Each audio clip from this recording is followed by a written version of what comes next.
वालेकुम स्टूडेंट्स। आज हम जमात पंजम के सब्जेक्ट उर्दू की एक कहानी सुनने लगे हैं। इस कहानी का नाम है ख्वाब और खजाना। ख्वाब और खजाना असल में पाइलो कोएल्हो के एक नावल अल्केमिस्ट का मुख्तसर तर्जुमा है। प्यारे बच्चों, कहानी इस तरह है कि एक नौजवान है जिसका नाम है संतियागो। उसको सियाहत का बहुत शौक है। सियाहत से मुराद उसे घूमने फिरने का, मुख्तलिफ मुल्कों में जाने का उसे बहुत शौक है। तो उसने सोचा कि मैं गडरिया बन जाता हूँ। गडरिया से मुराद है वो लोग जो भेड़ें पालते हैं। नौजवान संतियागो सियाहत की खातिर गडरिया बना और भेड़ों की ऊन बेचकर अपनी गुजर औकात करने लगा। वो 2 साल से अपने रेवड़ के साथ स्पेन के मैदानों में खुराक और पानी के लिए सरगर्दा था। रेवड़ से मुराद है उसकी भेड़ों का जो ग्रुप है, उनको साथ लेकर स्पेन के मैदानों में ले जाता। वहां खुराक और पानी के लिए सरगर्दा से मुराद है कि घूमता फिरता और पानी और खुराक का इंतजाम करता। और कुछ दिन की दूरी पर वाक़या कस्बे ट्राइफा जा रहा था, जहां उसने एक ताजर को 2 साल पहले ऊन फरोख्त की थी। ताजर की एक हसीन लड़की थी। लड़के के पास अब ज्यादा भेड़ें थीं। कुछ जमा पूंजी भी थी, कुछ बचत करके उसने पैसे भी जमा किए हुए थे। वह जवान हो चुका था और अपना घर बसाना चाहता था। उसे उम्मीद थी कि ताजर उसको अपना बेटा बना लेगा। लड़का एक वीरान चर्च में अपने रेवड़ समेत आर्जी तौर पर मुकीम था। मुकीम से मुराद है कि वहां रह रहा था। चर्च की दीवार गिर चुकी थी। मुकद्दस मकाम पर एक अंजीर का दरख्त उग आया था। चर्च के माहौल में पुरइसरारियत थी। रात लड़के ने एक अजीब सा ख्वाब देखा। बेटा, पुरइसरारियत से मुराद है कि वो उसे एक आम मामूल के मुताबिक वो जगह नहीं लग रही थी। वहां पर उसे कुछ गैबी इशारे मिल रहे थे। मुकद्दस मुकाम पर एक अंजीर का दरख्त उग आया था। चर्च के माहौल में पूरी इसरारियत थी। रात लड़के ने एक अजीब सा ख्वाब देखा। ये ख्वाब उसने एक मर्तबा पहले भी देखा था। दोबारा हूबहू वही ख्वाब देखकर वो चौंक गया, मगर कोशिश के बावजूद ख्वाब को समझ ना सका। कुछ दिन बाद लड़का रेवड़ समेत ट्राइफा पहुंचा। उसने भेड़ों का बंदोबस्त किया और फिर उस औरत से मिलने पहुंचा जो ख्वाबों की ताबीर बताने के लिए मशहूर थी। जिप्सी नामी औरत ने उसके ख्वाब को हैरत से सुना। फिर देर तक उसके हाथों की लकीरें देखती रही। आखिर उसने बताया कि संतियागो को एक खजाना मिलने वाला है। औरत ने उसे पेशकश की कि अगर वो खजाने का 10वां हिस्सा उसे देने का सिर्फ वादा करे तो वो बगैर हदिया के खजाने का राज बता सकती है। हदिया से मुराद बगैर पैसे लिए। लड़का बेयकीनी का शिकार था। उसने वादा कर लिया। औरत बोली, ख्वाब के मुताबिक तुम्हें मिस्र जाना चाहिए। अब स्पेन और मिस्र का फासला काफी ज्यादा है प्यारे बच्चों। ख्वाब के मुताबिक तुम्हें मिस्र जाना चाहिए। खजाना एहराम मिस्र के पास मिलेगा। लड़के ने पूछा, मैं मिस्र कैसे जा सकता हूँ? जिप्सी खुश्क लहजे में बोली, मैं सिर्फ ख्वाब की ताबीर बताती हूँ। इसे हकीकत ख्वाब देखने वाले बना सकते हैं।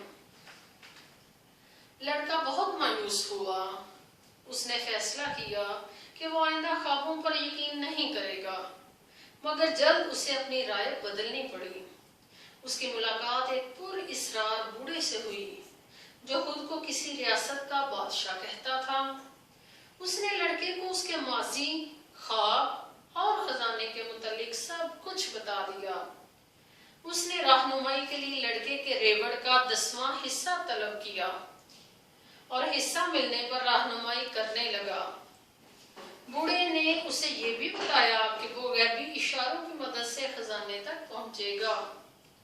लड़का पुरुम्मीद हो गया। उसने अपना रेवड़ फरोख्त कर दिया और एक बहरी जहाज में बैठकर मिस्र की जानिब आज़मे सफर हुआ, यानी सफर पर रवाना हो गया।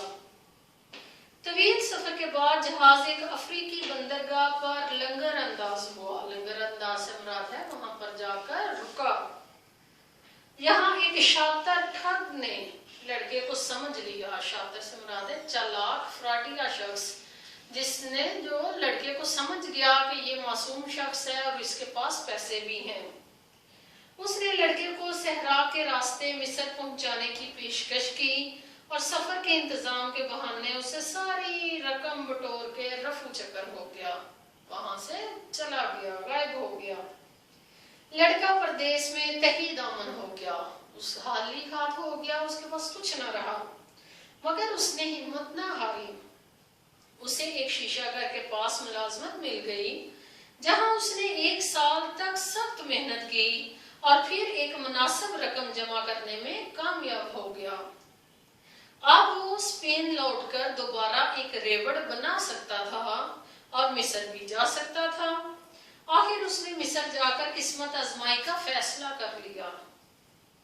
लड़का एक बड़े काफिले के हमरा सहरा के रास्ते मिस्र रवाना हुआ। एक अंग्रेज भी उसका हमसफर था, जो सहरा में मुकीम एक पुरइसरार कीमियागर को तलाश कर रहा था, जो उसके बकौल सोना बनाना चाहता था। कीमियागर से मुराद जो केमिस्ट्री में माहिर था और केमिकल्स के जरिए मुख्तलिफ चीजें बना सकता था। सहरा में कबाइलियों की बाहमी जंग के सबब काफिले को एक वसी और पुरअमन नखलस्तान में रुकना पड़ा। नखलस्तान से मुराद है कि जहां पर सब्जा मौजूद हो। जहां अंग्रेज को वो कीमियागर मिल गया, इसी दौरान लड़के को गैबी इशारा मिला कि नखलस्तान पर हमला होने वाला है। हालांकि ये कबायली रिवायत के खिलाफ था। लड़के के इशारे के सबब 2000 तैयार जंगजुओं ने 500 हमलावरों का मुकाबला करके इन्हें शिकस्त दे दी। इस खिदमत पर लड़के को सोने के 50 टुकड़े और नखलस्तान के मुशीर का ओहदा मिला। लड़के की दोस्ती फातिमा नाम की एक बहादुर लड़की से हो गई। उसने सोचा वो फातिमा से शादी करके बाकी जिंदगी यही बसर करेगा, क्योंकि उसके पास खासी मिकदार में सोना भी था और शायद यही उसके ख्वाब की ताबीर थी। इसी दौरान लड़के की मुलाकात एक पुरइसरार अजनबी से हुई, जिसके कंधों पर 2 बाज होते थे। वो कीमियागर इसे अपने खेमे में ले गया। उसके खेमे में सोना बनाने की पट्टी या दूसरी कीमियागरी में इस्तेमाल होने वाली चीजें नहीं थी, बल्कि किताबों का ढेर, खाने पकाने का चूल्हा और कालीन था। कीमियागर ने खेमे में आग रोशन कर दी, जिससे एक मखसूस खुशबू फैल गई। कीमियागर ने लड़के को सोना बनाकर दिखाया, थोड़ा दिया भी, और मगर बातें सोने से भी ज्यादा कीमती समझाई। कीमियागर ने लड़के को ऊंट फरोख्त करके घोड़ा खरीदने का मशवरा दिया। लड़के ने कीमियागर के मशवरे पर अमल किया और उसके साथ नखलस्तान छोड़कर सहरा में जाने पर राजी हो गया। उसने फातिमा को खुदा हाफिज कहा और कीमियागर के साथ सफर पर निकल पड़ा।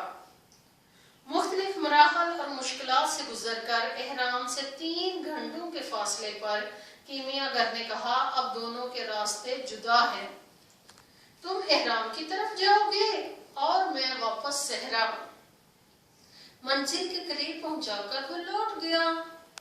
लड़का अब अकेला आगे बढ़ा। एक टीले के नजदीक, टीले से मुराद है रेत का, रेत की में ऊंची जगह, सहरा में जो ऊंची जगह उसे कहते हैं टीला। एक टीले के नजदीक दिल ने गवाही दी, खजाना यही है। वो दीवाना वार पागलों की तरह गड्ढा खोदने लगा। गरम रेत ने उसके हाथ जख्मी कर दिए और तेज हवा बार बार गड़ा रेत से भर देती, मगर लड़के ने हिम्मत ना हारी और अपने काम में जुटा रहा। अचानक कुछ कबायली गड़े पर नमूदार हुए। उन्होंने लड़के के सामान से कीमियागर का दिया हुआ सोना बरामद कर लिया और मजीद सोने के लिए लड़के को जदोकूब करने लगे, मारने लगे। उन्होंने लड़के को मार मार कर अधमरा कर दिया। जब लड़के को यकीन हो गया वो नहीं बचेगा, तो उसने कबायलियों को ख्वाब और खजाने का राज बता दिया।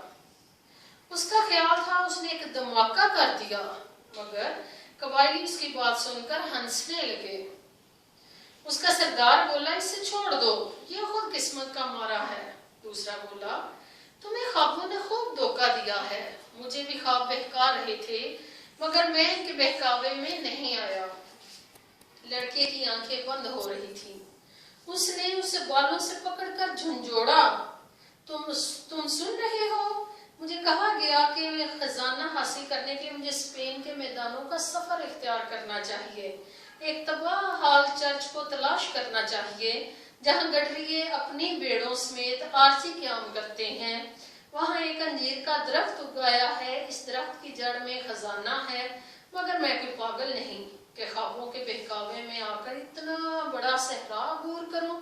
صحرا عبور سے مراد ہے کہ صحرا پار کر کے پھر میں اسپین جاؤں جہاں سے یہ لڑکا آیا تھا۔ دوسرے قبائلی نے لڑکے کو ٹھوکر ماری، ہم تمہیں چھوڑ رہے ہیں، تم زندہ رہو گے مگر حقیقت پسند بن کر۔ قبائلی چلے گئے، لڑکا لڑکھڑاتا ہوا اٹھ کھڑا ہوا، اس کا جوڑ جوڑ درد کر رہا تھا مگر وہ ہنس رہا تھا، اس کا دل خوشیوں سے بھر گیا، اسے خزانے کا پتہ مل گیا تھا۔ لڑکا جیسے تیسے وطن لوٹ آیا، وہ ایک بیلچہ لے کر ویران چرچ میں پہنچا، انجیر کا درخت موجود تھا، اس نے درخت کی جڑ میں کھودنا شروع کر دیا۔ وہ آسمان کی طرف دیکھ کر خوشی سے لبریز لہجے میں بولا، بوڑھے ساحر تم سب جانتے تھے، کیا تم مجھے اس صورتحال سے بچا نہیں سکتے تھے؟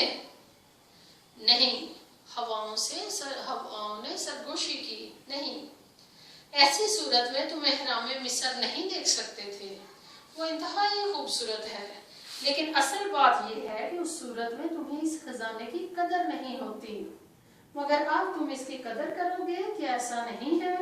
لڑکا ہنسا، اس نے کھدائی جاری رکھی، آخر اس نے ہیرے جواہرات اور سونے سے بھرا ایک بڑا صندوق زمین سے نکال لیا۔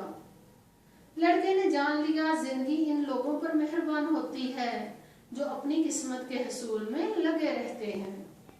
پھر اسے یاد آیا ٹرائفا جانا ہے، جپسی کو خزانے کا 10واں حصہ دینا ہے اور پھر افریقہ جانا ہے۔ میں آ رہا ہوں فاطمہ، لڑکے نے کہا۔ لڑکے نے سنتیاگو نے تو اس طرح اپنے خواب کی تعبیر پالی، وہ دن رات اپنے خواب کے پیچھے رہا۔